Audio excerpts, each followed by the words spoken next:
Dear listeners, welcome back. Last time, a quiet and very intelligent man named Martin stole a priceless diamond. Everything went perfectly, except for one tiny thing. A button fell from his coat, and a sharp detective named Sarah Voss found it. She sent Martin the button with a note. Then she called him, and they made a plan to meet. Coffee, 7 o'clock in the morning. That is where we begin today. The vocabulary is clear and simple. The story is slow and natural. Let's begin. The cafe is small and warm. It smells like fresh coffee and toasted bread. Soft music plays in the background. Martin arrives first. He always arrives first. He chooses a table near the window. He can see the street from here. He can see the door. He can see everything. He orders black coffee, no sugar, no milk. He puts his phone on the table. He waits. At exactly 7 o'clock, the door opens. Sarah Voss walks in. She is tall, calm, and dressed simply. She does not look like a detective. She looks like a teacher or a librarian. But her eyes are sharp. They miss nothing. She sits across from Martin. She does not smile. She does not speak first. Martin looks at her. She looks at him. For 5 seconds, nobody says anything. Then Martin speaks. "You found the button," he says quietly. "Yes," she says, "I did." She puts a small plastic bag on the table. Inside is the button. Martin looks at it, then looks at her. "That is not enough," Martin says. "I know," Sarah says. She wraps her hands around her coffee cup. "So why are we here?" Martin asks. Sarah looks at him calmly. "Because I think you want to talk." Martin says nothing, but he does not leave. And Sarah notices that. She leans forward slightly. "You are very good, Martin," she says. 7 years, no mistakes, until now." Martin picks up his coffee. He takes a slow sip. "Everyone makes mistakes," he says. "Not you," Sarah says. "That is what makes this interesting." She opens a small notebook. Martin watches her hand. She writes nothing. The notebook is just a prop, a tool to seem busy. Prop means an object used to create a false impression. Martin almost smiles. He recognizes the trick. They are both playing a game now. But someone will lose, and neither of them plans to be that person. Sarah closes her notebook. She looks directly at Martin. "Let me tell you what I know," she says. The cameras went dark at 12:05. 4 minutes exactly. That is not a coincidence. Coincidence means 2 things happen at the same time by chance, not by plan. "You knew the schedule," Sarah continues. "You knew the code. You knew every detail of that building." Martin listens. His face shows nothing. He is very good at this. The button is from a custom coat, Sarah says. Handmade stitching. Very unusual. There are only 3 tailors in this city who make this style. Tailor means a person who makes or repairs clothes professionally. Martin's jaw tightens, just slightly. Sarah sees it. She continues, I visited all 3 tailors yesterday. The 3rd one remembered you. He still has your measurements on file. Measurements means the numbers that describe the size of your body for custom clothing. Martin sets down his coffee cup. That is still not enough, he says. His voice is steady. No, Sarah agrees, but it is enough to bring you in for questioning. Questioning means being formally asked questions by the police. And once we do that, things get complicated for you. Martin looks out the window. The street is busy now. People walk past with bags and umbrellas. Normal people. People with normal problems. Martin watches them for a moment. What do you want? He asks. He does not look at her. He looks at the street. Sarah leans back in her chair. The diamond, she says simply. Give it back and we talk. Martin turns to look at her. Talk, he repeats. That is a very general word. It is, Sarah says. I am a very general person. She almost smiles. Martin studies her face. She is not nervous. She is not bluffing. Bluffing means pretending to be stronger or more confident than you really are. But she is also not telling the full truth. Martin is sure of that. There is something she is not saying. He leans forward. You could have arrested me already, he says. Why didn't you? Sarah looks at him for a long moment. She picks up her coffee. She takes a slow sip. Because, she says, I think you can help me with something bigger. Martin stares at her. He did not expect that. For the first time this morning, he is surprised. Bigger, he says quietly. Yes, she says, much bigger. Sarah opens a different bag. She takes out a photograph. She places it on the table. Martin looks at it. It shows a building, large, glass, modern. He recognizes it immediately. It is the Harlow Financial Center, one of the most secure buildings in the city. Martin knows this building very well. 3 weeks ago, Sarah says, something disappeared from that building. Not a diamond, something much more dangerous. Martin waits. Documents, Sarah says, encrypted financial documents. Encrypted means protected with a secret code so that only certain people can read it. Someone stole them from a locked server room. No cameras, no fingerprints, no trace. Sound familiar? Martin says nothing. But his mind is already moving. He is already thinking about the building. The person who took those documents is planning to sell them to people who will use them to destroy lives, hundreds of lives.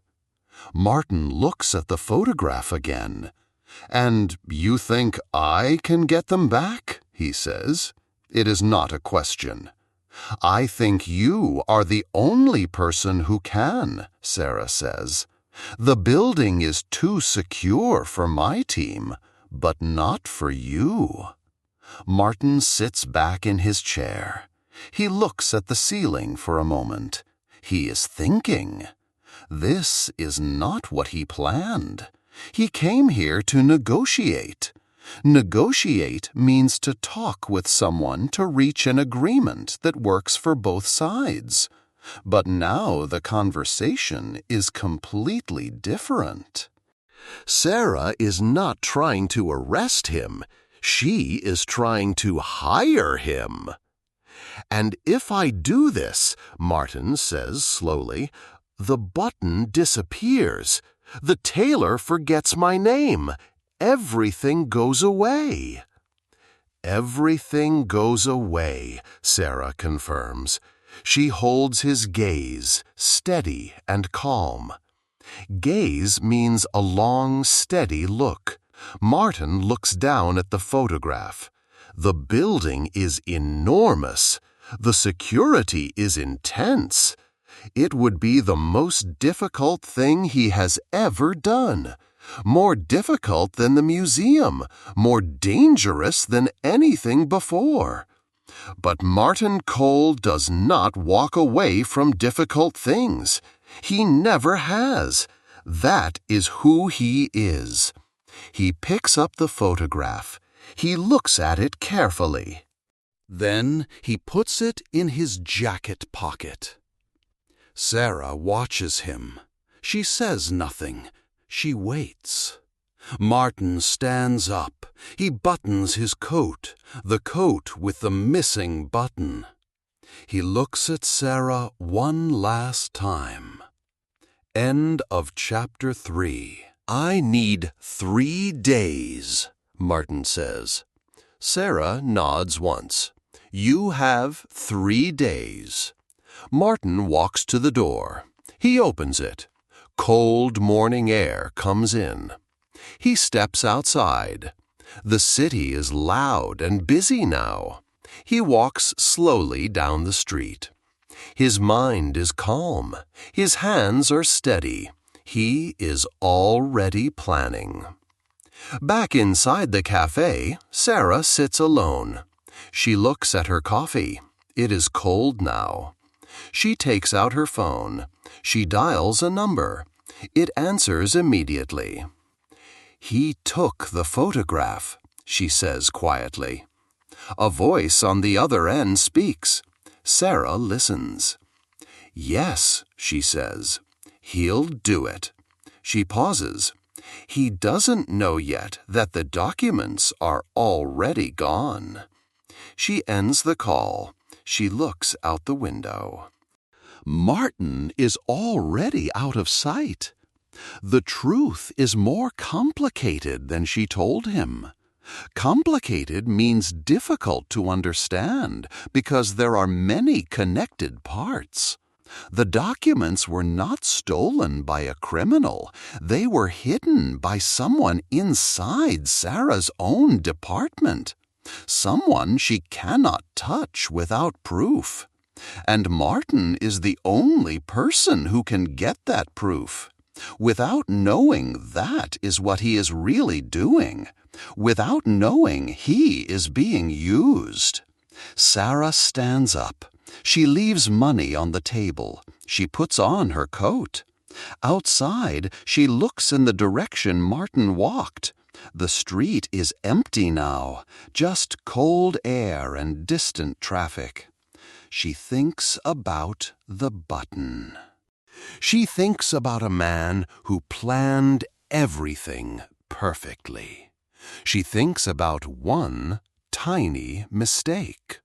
Was it really a mistake? She is still not sure. And that doubt, that small, quiet uncertainty, is the most unsettling thing of all. Unsettling means something that makes you feel uneasy or uncomfortable without a clear reason. Martin Cole planned the perfect crime, but now he is part of someone else's plan, and he doesn't know it yet. Before you go, let's review the most important words from today's story. These are words that will help you in real life, not just in stories. Listen carefully. The first word is prop. A prop is an object used to create a false impression. In our story, Sarah's notebook is a prop. She writes nothing in it. She uses it to look busy and in control. The second word is coincidence.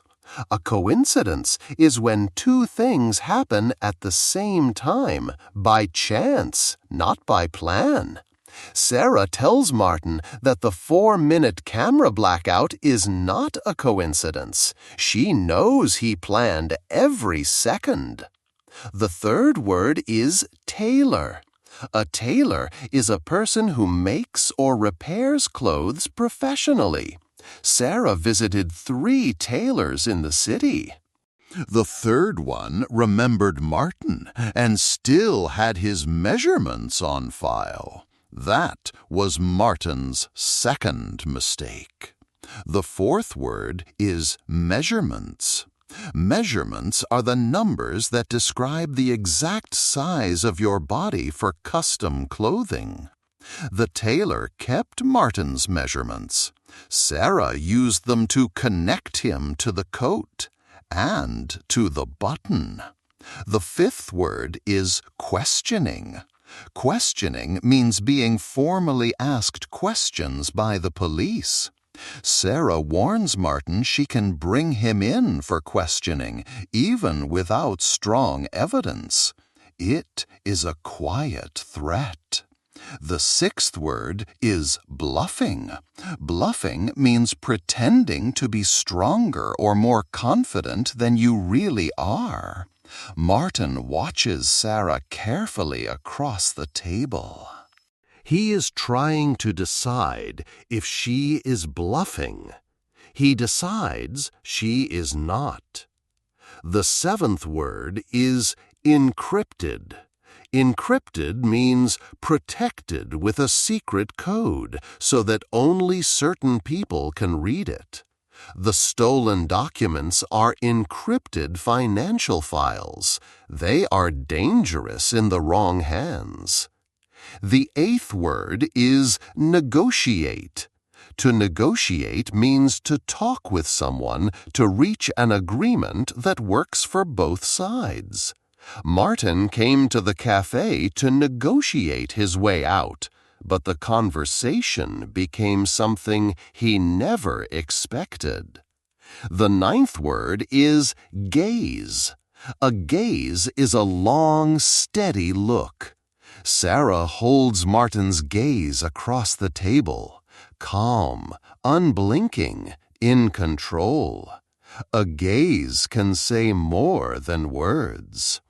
The 10th word is unsettling.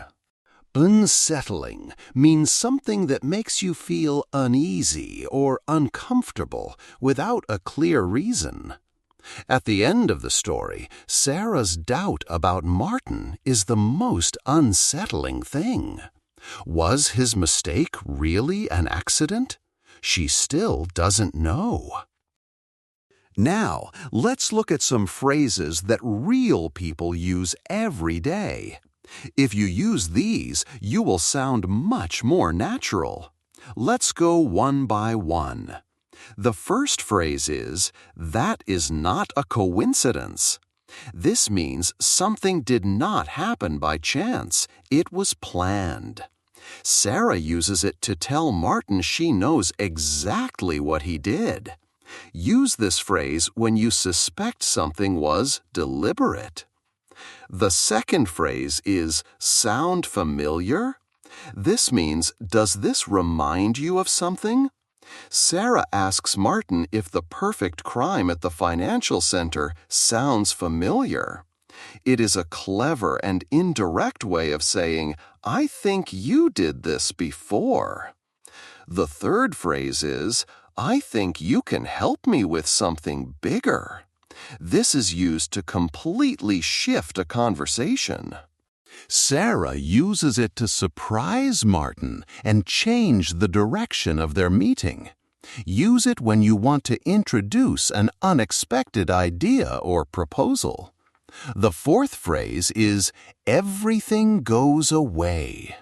This means all problems, evidence, or consequences will disappear. Martin uses it to confirm what Sarah is offering. In real life, you might hear, if we settle this quietly, everything goes away. The fifth and final phrase is, the game is not over, it is just beginning. This means a situation is far more complex and long-lasting than it first appeared. We use it when something we thought was finished turns out to be only the start.